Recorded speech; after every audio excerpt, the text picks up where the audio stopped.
Hello everybody, Andy from Glass Half Dead. Today we've got a battle report. It's going to be between the Vespids and the Angels of Death. Now I'm playing the Vespid, my opponent would have been playing the Angels of Death. I did have a talk to my opponent about his thoughts on why he did certain things during this match, so I will fill in the blanks when it comes to me breaking down each turn. You're about to see it obviously, but this battle report is me doing a recap, but there were two opponents in this game, not to worry. This is my first game playing Vespid after their recent balance data slate update, and I think they look strong. And so playing them, I was trying to see just how strong they were, playing them into a team that before, really, as a Vespid player, I should not have been winning. The reason I've chosen to play them for you guys and record this particular battle report is because I think when you're trying to get a baseline of, hey, what effect has this balanced data slate had on the team, playing them into a team that you know well, for me that's Angels of Death, for most people, aka everybody that plays Kill Team, for 66% of all players out there, that is the Angels of Death team. So this will be a really good base point to take away and say, hey, that is now how strong the Vespid are. Okay, in this battle report, I'm not going to be showing you dice rolls. I'm just covering everything and then kind of breaking down the moves and how I feel it went very quickly. Obviously, the Vespid just take whatever the Vespid take. They only have one possible option. Cool. They are taking all their faction equipment. There are no other options for Vespid.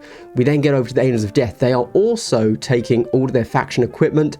A little bit of a chat. There was a consideration of not taking all specs, but ultimately we thought, no, let's keep it nice and simple.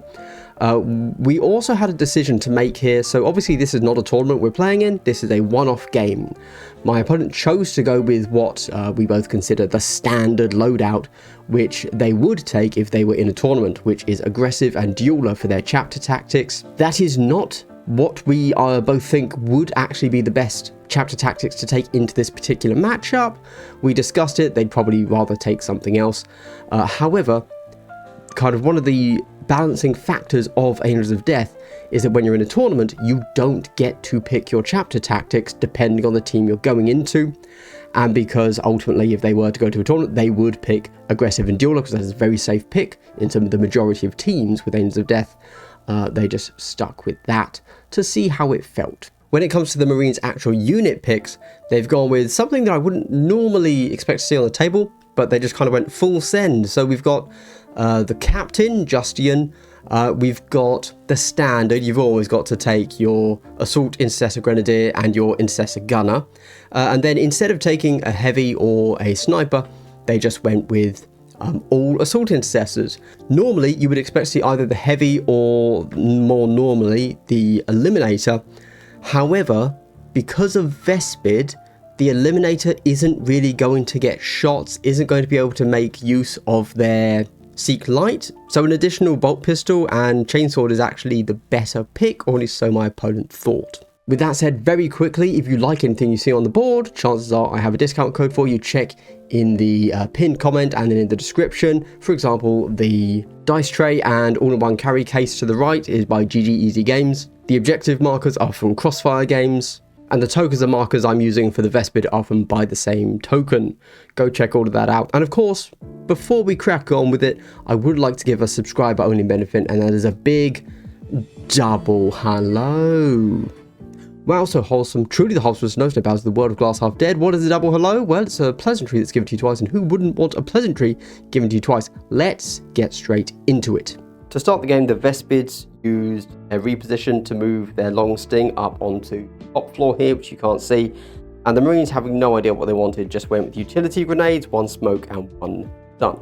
We're playing the transmission crit op, which means we need to stand on a point and tap it and then hold it. Shade Drain moves up, doesn't push as far forward as he could because he wants to maintain that 6-inch can't be shot aura for next turn. Assault Intercessor moves, dashes, and done. Oversight Drone moves his 8-inch with fly and turns on his everybody gets full bonuses within 6 inches. No longer requires visibility to gain that. Note that this Assault Intercessor and this Intercessor Gunner are actually beneath these vantage points. They're only up top so that you can see them. Same for Justian here. This Assault Intercessor moves up behind light cover. Regular Warrior moves forward. Justian moves up to here, right next to this Intercessor, not on the point, within 1 inch of the tree. Leader hops down here, hangs behind right underneath it. Assault Grenadier moves forwards. Swarm Guard, aka Flamer, moves right into this corner. Assault Intercessor moves, dashes through the door, staying. Skyblast moves, dashes as he needs to get right onto the corner of this stronghold, making him impossible to charge from this side, even if they did have the movement for that. So he'll only be shootable from that side. Finally, the Intercessor Gunner moves up behind. The Long Sting, accepting they have no shots, just passes. The enemy doesn't counteract for the rest of the turn. One warrior moves up onto the point that side. One warrior moves up next to the Ghost Shade. One warrior moves up directly behind this point, and the other one passes it. Into turn 2, and the Marines win the roll-off, but they actually give the initiative to the Vespid. For 1 CP, the Marines get balanced within 6 inches. The Vespid leader gives them aerial agility for free as long as he's on the board. They then spend 2 CP, 1 for Sting and 1 for Airborne Predators. That leaves the Angels of Death on 4 CP compared to the Vespid on 2 CP. The Vespid rolled another 3 for their communion points, putting them on a total of 8 communion points going into turn 2. End of turn 1, everything went exactly according to plan. Hey, neither of us gave the other one a shot. That is exactly what you would expect on Volcus with these two teams, makes total sense. I deliberately didn't move everybody up to that central stronghold, because with Vespids, normally I would, but with Vespids you have the movement. In case you don't know, their fly ability is just straight up a teleport. Thematically, they're so fast that it's not just you ignore vertical distance, you can teleport through walls. It's a bit weird, but thematically they're just so fast, like, they're zipping in and out. It's not just a big jump, you are darting all over the place, so it makes a lot of sense. I didn't really expect my opponent to give me the initiative turn 2. After having looked at the board, I kind of get why. There isn't a good move for me to make turn 1.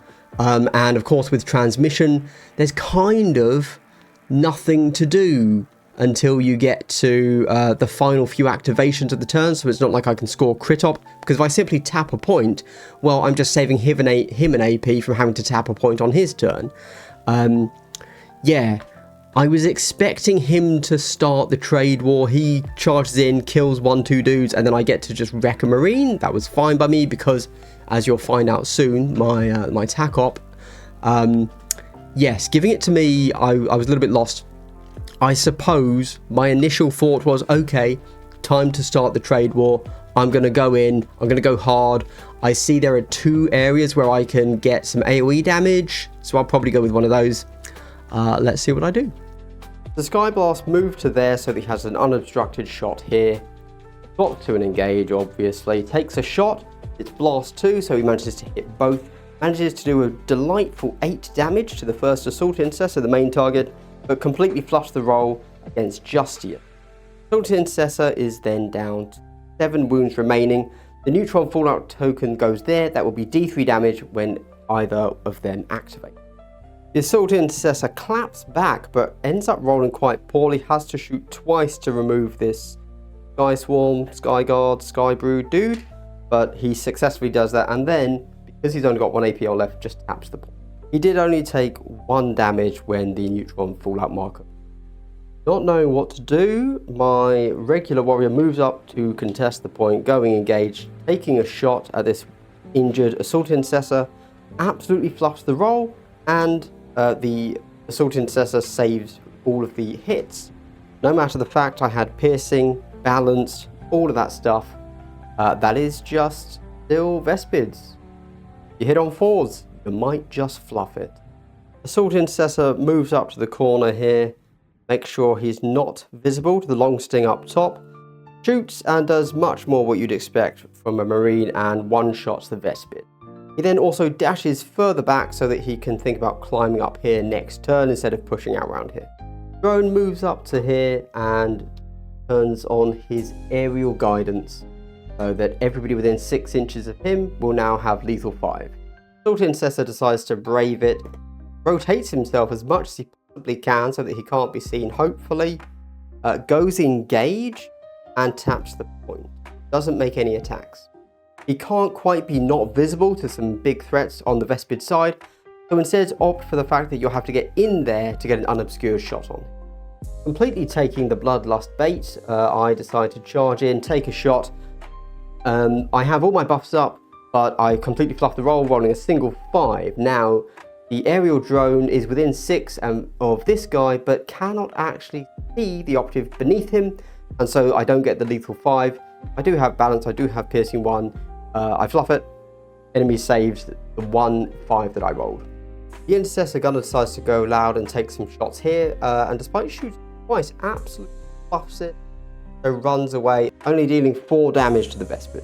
The Intercessor Gunner shoots this Vespid and only deals 4 damage from his grenade launcher, deals nothing with his pistol, and ultimately that doesn't do much for him, so he chooses to charge forwards to hide in engage. Sky Torch flies forwards, getting visibility inside there, which means Torrent is going to give him lethal 5 because it's shooting in Stronghold. He rolls pretty decently, used his balance reroll, and ultimately the enemy managed to only save a single dice, and so is down to 5 health remaining. Short Grenadier moves over to here, manages to one-shot in melee this Vespid, and then uses his bolt pistol to shoot this Vespid and kills it. The Shade Strain moves up to contest the objective and throws his neutron grenade. That means he will get balanced, he will get pissed 1, and of course it naturally has Devs 2 and Saturate, so he throws it and manages to deal 8 damage into the Short Grenadier, taking him down to 6 health.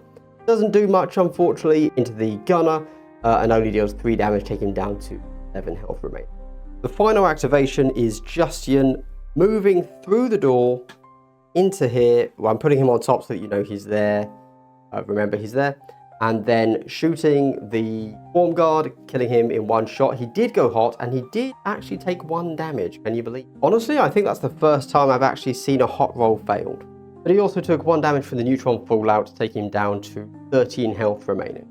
This regular warrior moves up, takes a shot at my man here. Unfortunately, doesn't do great, and only deals 5 damage to, leaving him alive on 1 health. Into the counteractions, and they throw a frag grenade back here as it will hit both, and shockingly I managed to roll all of my saves and take 0 damage from that counteract. This warrior also moves on to the point going loud and manages to roll a 6, killing the Assault Intercessor Grenadier in a single shot. The counteract, this Intercessor Gunner shoots this guy here, doesn't get a kill, so instead charges using the Wrath of Vengeance ploy for free for their equipment. Minor note, this is also the first time I, as the Vespid player, actually remember to use aerial agility, which is why once per action on a 5-up I can ignore a normal damage dice. The other 5 models I had that died might not have died. Whatever, who cares, doesn't matter. Longsting shoots down here, has to use a communion point to shoot because he's over 8 inches, and ends up having to use a CP for a reroll, so Vespids are down to 1 CP, but does manage to get the kill as they lucked into a 5-up crit, which meant it was 6 damage exactly. Leader jumps out from his hidey hole, again having to teleport, so that is an easy 6 move. Go engaged, shoots into the wounded model that's on the point in here and gets killed as they were only on 5 health remaining. At this point, I remember to actually put my confirmed kill markers down for you, and ultimately one of these 3 picks up a confirmed kill from over there, and the Angels of Death reveal take ground, which is the obvious choice on most maps when you have security. Very expected. However, nobody scores anything from the crit op. So the scores going into turn 3 are 2 each, purely from the tac op, nothing on crit, and I don't bother scoring the kill op until the end. Vespid win the roll off and choose to go first, hoping to blitz them down, playing aerial agility for free thanks to the leader being on the board, and then 1 for airborne predators, which is balanced with 5. Angels of Death do rerolls within 6, and they shall know no fear, which means they can't be injured, and Indomitus, which means that if they fail 2 in their defense roll, they can discard 1, gain an addition. So in turn 2, as the Vespid player, I did exactly what I intended to do. I'd obviously taken confirmed kill because the whole point was I will charge the enemy and shoot and hope that with a combination of the new lethal 5 rule being easier to get and slightly better melee and an additional model, I will finally have enough to take down the enemy. It doesn't feel like that happened, I'm going to be honest with you. I can't lie. I feel like very often I didn't roll as well as I should have. I rolled very few crits. However, of course, part of the reason that I didn't roll many crits is because I almost never had my lethal 5 up. I didn't position the drone very well. I went for the big hit right as my first activation without having my lethal 5 buff on him. I probably should have arranged that a little bit better. That's on me. I don't think the actual dice roll, I can't remember what the dice rolls were at the moment, but I don't think the actual dice roll would have given me a better damage profile there, as Justian just blocked it anyway. But, you know, when you're thinking about what could I have done better, you want to think about, it wasn't the dice, it was me, and therefore I should have done this. But then upon reflection, I've killed 3 of the models. That's pretty good going. He didn't charge and fight me nearly as much as I expected him to. I don't know if that's because I had managed to play cagey enough that he just couldn't get the fights, or if his plan had always been to shoot me as opposed to melee me, which when you consider the fact that he took rerolls within 6 instead of rerolls in melee, I suppose perhaps that was the plan. However, going into this next turn, I'm now much more bunched up, so he's going to be able to get some really effective double fights, so that's going to hurt for me. And then when it comes to tac ops, again, I took confirmed kill because, I mean, I'm into Marines. 1 kill is 2 VP for me, potentially. And there's only 6 of them, and they can't be everywhere, so I should be able to score that as long as I can get the kill. And he went take ground, which is just an auto take on this particular map. And he's done pretty much what I expected, which is dump everybody he can into the center, and I just have to deal with it. Yeah, there you go. I think that so far I've been quite lucky that I have been able to deal with it, although with Justian in the stronghold now, I basically can't go in there, so it is what it is, right? And my long sting is now out of position. He's probably not going to do anything for the rest of the game because he's going to dash, because he's got heavy dash. And it is a better dash, it's a 4-inch dash because I took the equipment. He's probably not getting a shot into that stronghold. From my perspective, going into turn 3, it's all about what do those 3 models on that objective, on the board edge closest to the viewer, how do they do it? So as the Vespid, I get to make 1 action, and then the Angels of Death player. My immediate thought is that if I leave those 3 Vespid all bunched up, then all 3 of them probably die. So I've got to move 1, but then I have no idea for the rest of the game what's happening. But I don't want a triple kill on my hands, so it kind of has to be a double kill. I don't know. Anyway, let's get back to it and see how it plays out. Having no idea what to do, Oversight Drone flies to there, does his aerial support. The Assault Gunner is in melee and gets a kill, nice and easy, no problem there. And then shoots twice with a crack and then a bolt pistol, needing both of those attacks to on Vespid. My leader moves into the stronghold on the point, knowing it's suicide, but you've got to do what you've got to do. Shoots, uses even a communion point for the reroll, uses balance, has piercing 1, even with devastating. Justian only takes 3 damage because he just scratched one of the dice, etc, etc. So Justian immediately shoots back, killing the Vespid leader in a single shot. Doesn't take any damage from Hot this time, stands on the point and taps the point, obviously. The Shade Strain doesn't move and instead taps the point, then shoots the Intercessor Gunner, and unfortunately just rolls nothing. I use a communion point and I use my final CP to reroll as much as I can. I get nothing at all, except for the crit, which does 2 from the dev. The Assault Intercessor here runs round going engaged, takes a shot at the Ghost Strain, and his first shot actually does 0 damage. The Ghost Strain tanks it easily, and then the second shot one-shot him, so he is completely off the board. Lovely jubbly. The Shade Strain dashes 4 over to here and takes a shot over here. Despite being obscured, I roll my absolute best roll I've ever rolled with 4 crits.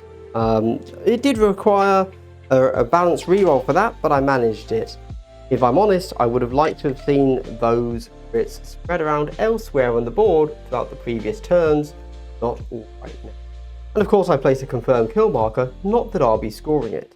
At the end there, the Vespid don't get any confirmed kill markers, whereas the Angels of Death still hold the central stronghold, so get 2 for their attack op.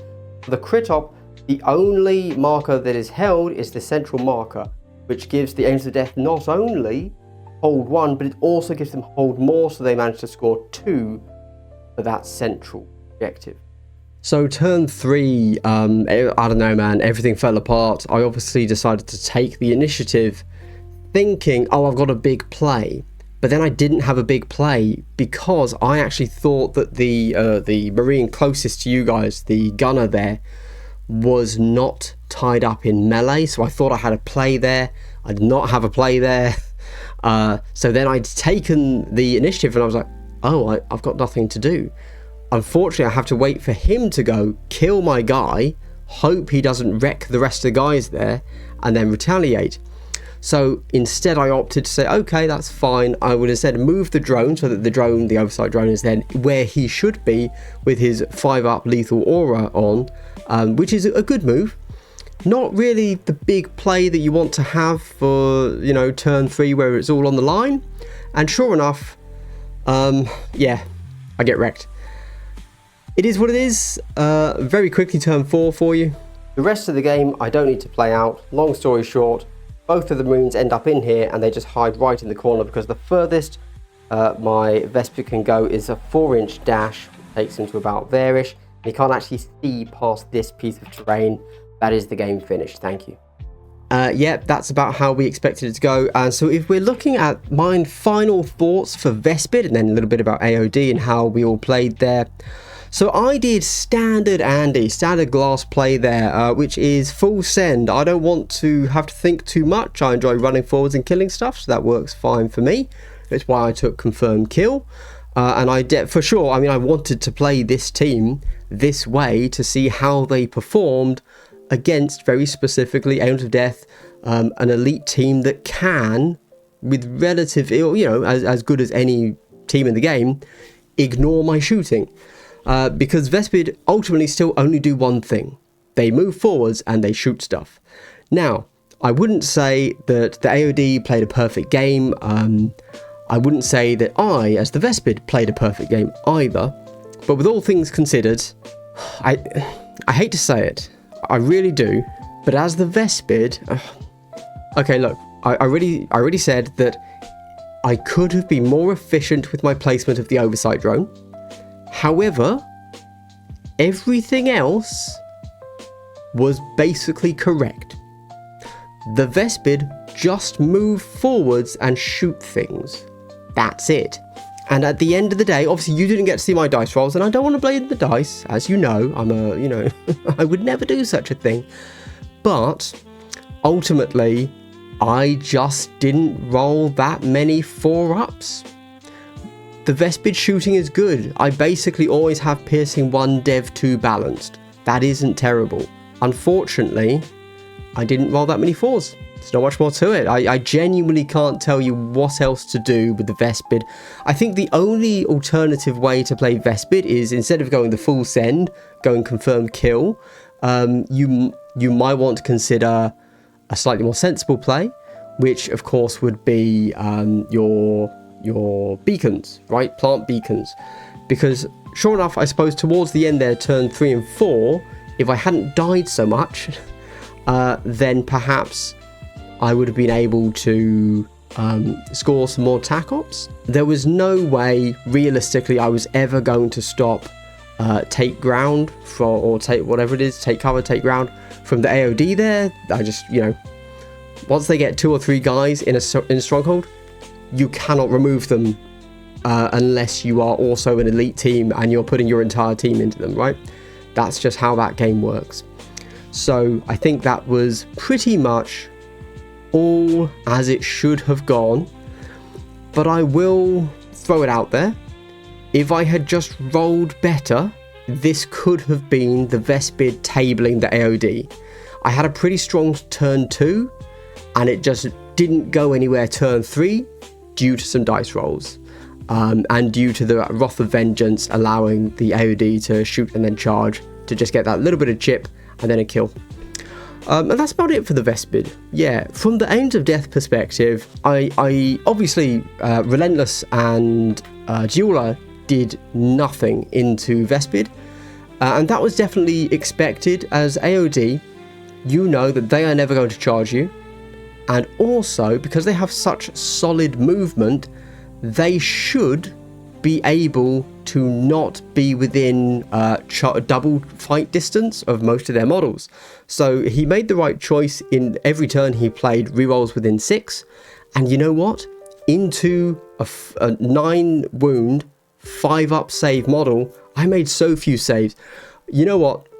As the Vespids, I will this is my fault. I only remembered to roll a single aerial agility roll. There you go. That was obviously my mistake.